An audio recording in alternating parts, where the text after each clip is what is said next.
Alright, Diablo players, so let's go over a brand new updated rune word guide for 2026. So this is how you craft a rune word in Diablo 4. So let's go ahead and go over the requirements. So the base requirements is to have an item that already has sockets. That means there's little holes in them. So if you go over my item, you can see visually that there are 2 sockets over here. So those 2 holes indicate that we can put in a rune word combo. Now there are only a few things that we can actually put our rune word combos in, and that is going to be specifically in these categories. So to kind of go show you guys where we can put them in, we can put them in our helmet, our chest piece, our pants, as well as in a weapon. If it is a 2-handed weapon, usually it is the best to put it in a 2-handed weapon. But you're only allowed to run 2 rune word combos, so that is a total of 4 runes because you need 2 runes in order for it to work. But the first step, what we need is, of course, an item with a socket. Now, I already have sockets in here, but I'll show you guys where to go.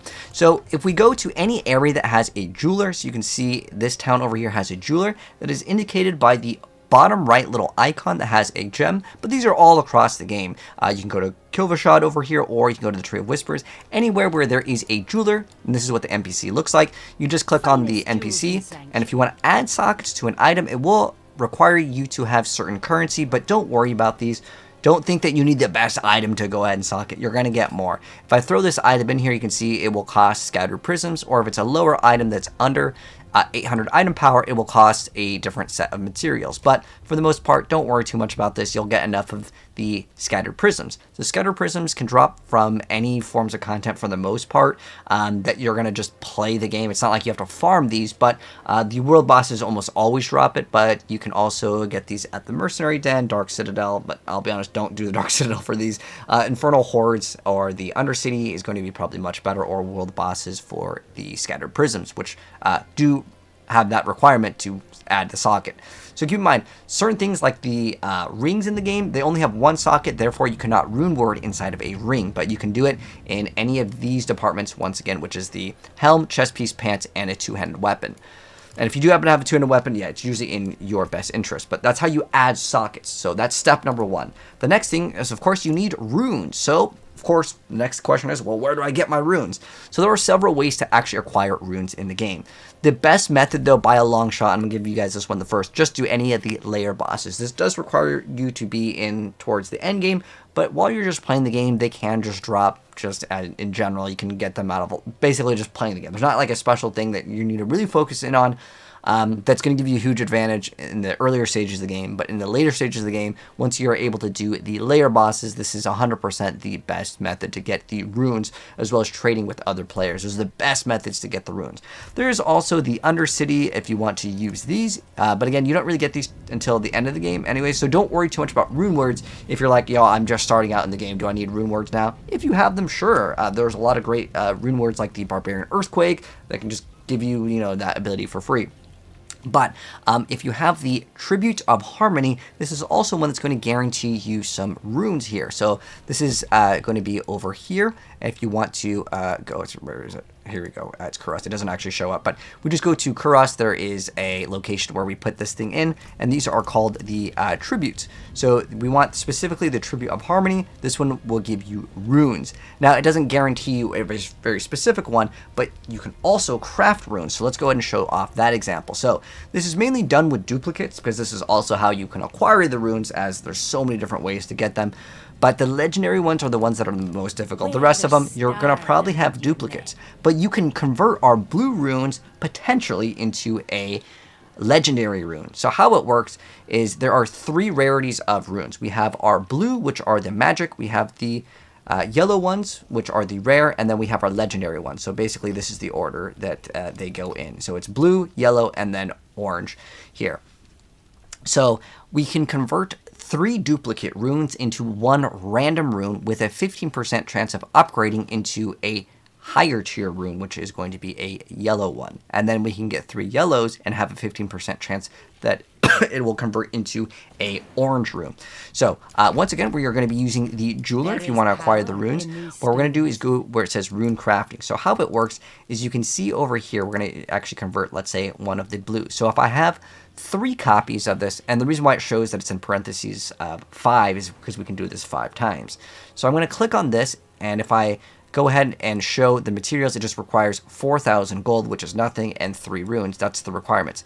So how it works is we have a 15% chance to go from a blue into a yellow. Now it's a random one that we get, but I'm just going to show you guys what it crafted. And this one we crafted Zid. So Zid is a blue. That's unfortunate, but we could just keep on going again. I could just keep on crafting, and this time we got a Lum. Okay, so a Lum rune over here is where is it? So what it does is these runes, by the way, can stack, but basically, yeah, the runes will stack. So you can see over here we now have a blue Lum rune. Again, you have a 15% chance when you convert it to go up a tier. So you can get rid of all your duplicates if you want to do it this way. The blue runes, to be honest, on most trade websites, people don't really care about these. The yellow ones, not really too much either. It's only really the legendary runes, so don't worry too much about like getting a bad ratio from 3 to 1. But you can also use the trade trap. Sometimes people will trade, you know, the same rune for the same rune, like as in like the same rarity. But don't think that I'm going to be able to trade a seer rune and get a legendary rune. People don't really just trade up like that, but you know, maybe you can have someone just really need that rune for whatever reason. But for the most part, that's how we acquire the runes. Okay, so let's say we get the runes that we need. And if you're wondering which rune combo is the best, I'm going to make a dedicated video for that, and I'll be dropping that one very soon. For now, I just want this video to be like, how does the Runewords work, and all like the tricks that some people don't know about. But anyways, for starters, let's go ahead and now do a rune combo. So the rune combo that we are going to be using in the video is going to be Seer and Vex. So I'm going to show you guys how it works. So in order for a rune word to work, now that we know where to acquire them, what the requirements are, let's actually put them in. But we need to have a rune of ritual, which I'm just going to make this easy. So one of them is a top rune, or you can kind of think of it like the male rune, if you've ever used like, you know, any sort of adapters for any peripherals. This is going to be like the male rune, which is the top rune. You also need a bottom rune, which can also be called the female rune or the rune of invocation. So you need rune of ritual and rune of invocation, and basically one male rune, one female rune, or one top rune and one bottom rune. This way you guys can visually hopefully see what I'm talking about. Like this one has a hole, this one has a dangly thing. That's why it's just easier for that, like, to kind of show you visually how it matches up, because you cannot run 2 of the bottom runes. You have to run one top rune and one top, one bottom. So also, if you see where it says like 5, that means that there's 5 copies of the rune. If I hold shift and I right click, I can split the stack, so that will let me grab 1 out of it, because what I want to show you guys is a Seer and a Vex. So I'm going to left click on this, and I'm going to put it in my helmet, and you can see Seer is here. But it says we are missing the rune of invocation. So what we're going to do is we now need to put that one in, and boom, it is in. But there's also another thing called overflow. So this is something where some people may not know about these sort of things, and I'll kind of mention it. So how this works is the top rune is basically going to give us our energy. Think of it like kind of like mana. So this is giving us 300 mana, but it's called offering. So that's what the top rune does. But we have to have the top and bottom in order for it to work. So it says we cast 5 skills, then become exhausted for 3 seconds. So what this means, as far as exhaustion, means that we cannot then reactivate it for another 3 seconds. So think of it kind of like a cooldown. So that's how this one works. And then again, it gives us 300. Now this one, Vex, requires only 100 for it to be activated, but there's a thing under it called overflow. So what overflow means is that I will get more skill ranks. So how it works is that there is 100 offering, and the cooldown is 5 seconds, and it says gain +1 to all skills for 10 seconds. So what the overflow means is that if I go over the amount, so remember we're getting 300 for this one, it's going to make it so we're going to cast 5 skills, and then it's going to have a 3-second cooldown. But this has a cooldown anyways of 5 seconds, so it doesn't really matter. But then it says gain +1 to all skills for 10 seconds. But if I have more, which is 300, we're going to get that maximum amount, which is +3. And then again, visually you can see over here Seer plus Vex, and that's what's going to give us the combo, which I already have over here to show you guys. But we're also going to show off another combo called Bak and Set. So what Bak does is it requires us to travel in order for us to summon a spirit wolf. And I want to also show you guys that there are these little buff bars for specifically your rune combos here.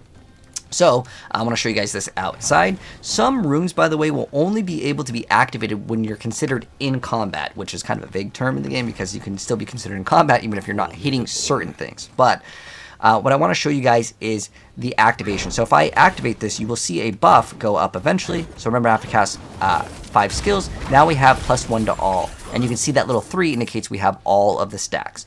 Now there's another thing to mention here. So if I move over here, because I have Bach, which is a different rune here of the top rune, which Bach, how it works is I just have to travel. So the top one always is your requirement, and then the bottom one is kind of like the buff that you're getting. So ours summons a spirit wolf with the Se rune. So Bach is travel, wolf is Se, so if I travel, I will summon wolves, as in my movement. But I want you guys to also look at this buff bar. If I move, you'll see that this builds up.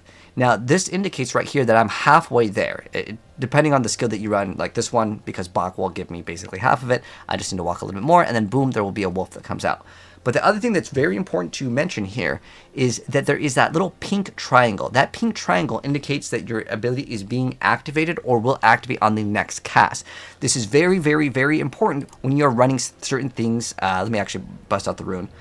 Okay, so I had to go grab a Zan rune to show you guys this for the example here, but there are certain key things if you want a snapshot, which is kind of a higher level mechanic in Diablo for like the top 1%, but I'm going to show you guys this anyways because it's still a really good tool to learn just for the little indication. But for example, Zan rune, once we get that requirement, right, that offering, it's going to say your next attack will cause your hits to be a guaranteed critical strike and overpower for 0.35 seconds. So if I equip this instead of the wolves here, if I move, this thing will be built up. Now, when we see that pink icon, that lets me know that my rune is ready and it's already primed. So you can see right here, that pink indication of that triangle lets me know the next skill that I'm going to be using, because you can see this kind of building up with Bach, and now it's primed. So that is one of the most important things when you are trying to visually see these, because again, someone's not going to know how much they travel as far as distance when they're like, just playing the game, right? You're just going to play. But seeing that little icon right there, you can also see the buff right next to your XP bar. It'll say like gain Zan, but that little pink indication is actually really key for certain builds to know exactly when you need to activate things. And these are things for more advanced builds that are like in the very top end when you're trying to do big pushes, to know when you need to actually execute your certain thing. But like I said, we're going to be dropping a video guide very soon that goes over all of the best runes in the game. So if you're new here and you want to see that, definitely make sure you guys are subscribed with the bell notification on, and you'll definitely see that very soon. Also, one quick last little tip. If you ever want to replace a rune, you could actually do this without going and replacing it in the NPC. You could just freely swap. It doesn't cost gold. There's no downside to this. But make sure when you swap that your inventory is not full, because if your inventory is full, it may throw the rune on the ground. And if you don't have room, well, it's not going to put it into your inventory. So don't lose out on runes. But anyways, that's going to wrap it up. If there's any questions, let me know down below. But yeah, that's the full updated rune word guide and how it works in 2026.